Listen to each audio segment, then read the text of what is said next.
What's up everyone, this is BruisedLee here to show you a BattleForge expert replay of Sunbridge.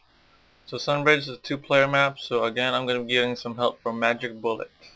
And we're both going to be using a pure fire deck. So let's get this started. Alright, so the main thing you and your teammate want to remember on this map is to remember to keep switching these gates every time it's off cooldown. Its cooldown is I think around 30 seconds. You want to remember to keep switching the gates because if you don't, Twilight units are gonna come attack your base, and the Twilight units that attack your base, especially on Expert, are pretty powerful. So you don't want to have to fight them if you don't have to. So just keep that in mind. Alright, so here I'm the blue HP units. I'm gonna set up a mine here to help take care of these Twilights. And Magic here, the green units. He's actually gonna be able to go straight for the Twilight Infestation because Twilight Infestation on his side doesn't spawn Twilights as fast. I don't know why. So, but there's gonna be a lot of minor differences on this map, and that's one of them. And as you notice, I don't know if I have to mention it. We're using Nomad Nature Affinity. You're probably never gonna see me use Fire Affinity Nomads in this for PvE, mostly because they serve no purpose. And yeah, alright, so as you see, Magic took out his Twilight Infestation while I'm still taking out mine. Then put the replay at 2 speed. Alright, so Magic gonna go for the Power Well, and I'm gonna do the same thing, except my Power Well actually has a Twilight Hatecaster on it, and Magic only had a Slaver. So I had a Slaver and Twilight Hatecaster.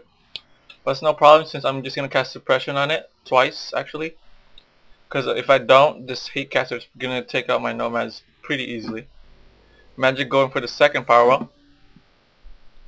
Again, only had to deal with a Slaver. So I cleared mine, and now I'm gonna go for my second Power Well. And on my second Power Well, there's only a Slaver as well. So for our second orb, we're actually gonna go for the orb that's farther away. We're not gonna go for the orb that's here and behind the walls. Mostly because T1 Fire doesn't have anything to actually deal with units over walls, so we're gonna wait to deal with that to deal with that wall when we have T2.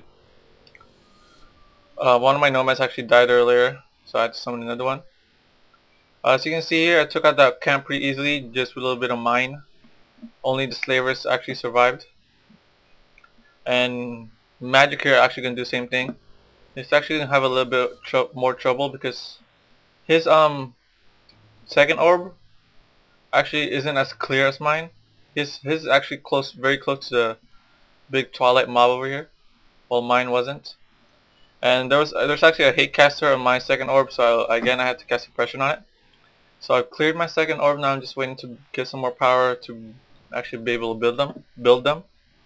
And as you notice here, Magic actually using 2 Sunstriders. Let me switch over. Actually using 2 Sunstriders for because he doesn't have Suppression on his deck. So he's using Sunstrider skills. The Sunstriders actually have a suppression skill as well, so that's what he's using. So we're basically showing you 2 ways to deal with this Hatecasters. As you notice, he actually has 2 on his second orb, while I only had 1, and that's one of the minor differences. So now I got my second fire orb built, and Magic clearing his. So for T2, let me go back to mine again. So for T2, we're gonna use Fire Dancers to take out the wall, and you'll see why later. I actually built a Pyromaniac here because for some reason sometimes this camper here gets aggroed, so I built a Pyromaniac as a precaution. Alright, so our strategy for this part of the map is we're gonna have these Fire Dancers take down these archers from their walls, and then the Nomads are gonna go ahead and kill the archers. As you can see, this is a lot easier with 2 fire orbs than 1.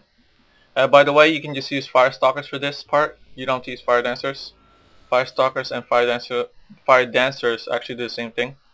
And also I'm using Nomad to kill off these Twilights because Fire Dancers, they suck at killing small units because they keep knocking them around, so they do less and less damage since the small units are split up more. As you can see here, it's pretty easy as long as you have Fire Dancers or Fire Stalkers to take down these archers from their walls. Oh, by the way, if you hadn't noticed, since we've been switching the gates every 30 seconds, the only Twilights that's been coming to attack us are the small unit of Twilight archers. So that's not really a big thing to deal with. A little bit of misclick here by Magic. Accidentally aggro the next Twilight camp. So actually had to deal with that by casting a couple of fire spells. And his well actually almost dies, but no problem. That's the thing about learning how to play BattleForge efficiently, being able to deal with stuff that you can't predict that happens. So as you can see here, I'm using mine and my Pyromaniac that I built earlier, because this time the Twilights didn't get aggroed, so actually I had to aggro them myself. And since, even though I had my third Fire Orb, I'm actually going to stick with my Fire Dancers, because I was confident enough that my Pyromaniac will be able to deal at least with most of the Twilights, and they were, so I just stuck with my four Fire Dancers that I summoned earlier. And here you go, MagicBullet clearing his third Fire Orb. I'm going to cast a little bit of mine in front of my Fire Dancers just to help them survive. Since I've pretty much taken care of most of the Twilights in here with my Pyromaniac and my Fire Dancers, it's going to be pretty easy. I'm just going to have to take out these buildings. And with Fire Dancers, really no problem. So here we go.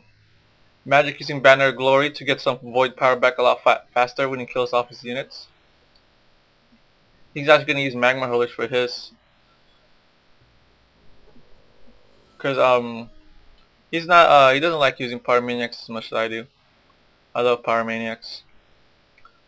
So here I built this Shrine of War earlier. Actually, I don't know if you noticed, I actually activated it. Here, since I have my fourth Fire, I'm going to build a Comet Catcher. And I'm going to use that later on.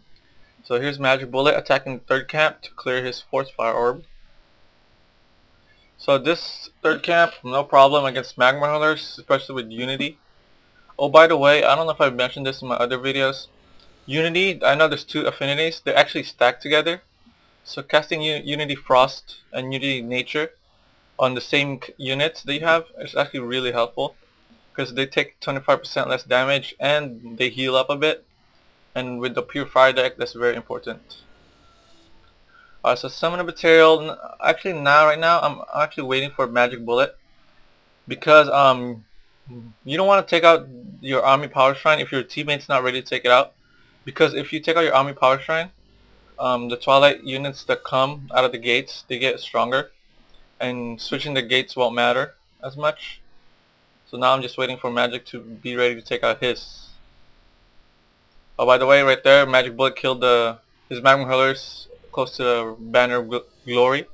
Then he destroyed the Banner of Glory right away. Again, for Void Power. Alright, so as I see MagicBullet's two materials, and so I know he's ready. So now I'm just gonna go and take out this Power Shrine with just one material. Cast Gates of Hell, really powerful material skill.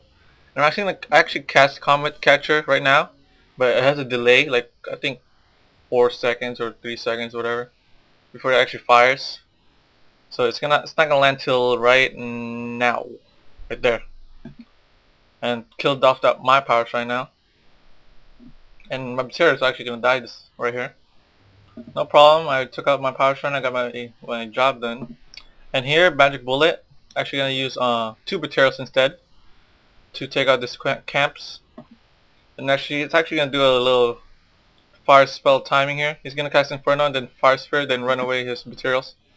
That's it, and he knew that was gonna be enough to take out the Power Shrine. So both Power Shrines taken care of. One of MagicBullet's material actually got stuck here by Paralyzed, so he had to bring one of his materials back to help out his friend. He's gonna cast Unity, make sure the material doesn't die, since Unity shares units like HP. As here, I've summoned 4 Fire Dragons, and now I'm just gathering some power to make sure I'm ready to cast some spells, and a couple of just cast spells when I attack the boss. And so is Magic. Let's speed it up a bit, since we're gonna be waiting here for a couple seconds. And actually gonna put the replay speed at 1 right now, since it is the boss fight and I want you guys to see it. So as you can see, 2 comet catchers, not that big of a deal. You don't really need it. So I'm gonna stick with 5 units for fire dragons, 1 material, and I think MagicBullet's gonna do the same. Mostly because of Unity, it only covers 5 units, so. And we're kind of like we're trying to get a good time in here. So we're gonna stop at 5 units, and we're just waiting for some more power to make sure that we don't run out of power when we cast a bunch of spells. Alright, so Magic tells me that he's ready. Now I'm gonna go ahead and attack. By the way, whoever attacks this build, what do you call it, camp first, is gonna have to deal with this Twilight Dragon. Just be aware of that. No problem. Just cast some Unity on your 5 units, and they should be able to survive for a little while. So remember here, main thing about this, especially on expert, these Twilight Tree Fiends, they actually respawn really fast. So make sure you time your stuff correctly and make sure that you and your teammate kill the 3 Twilight Tree Fiends at the same time. So you can see we took out more shield right now. Now we're just gonna focus her, cast we're both gonna cast Fire Spear on her, and it's pretty much gonna take her out with no problem. Alright, so that's about it, guys.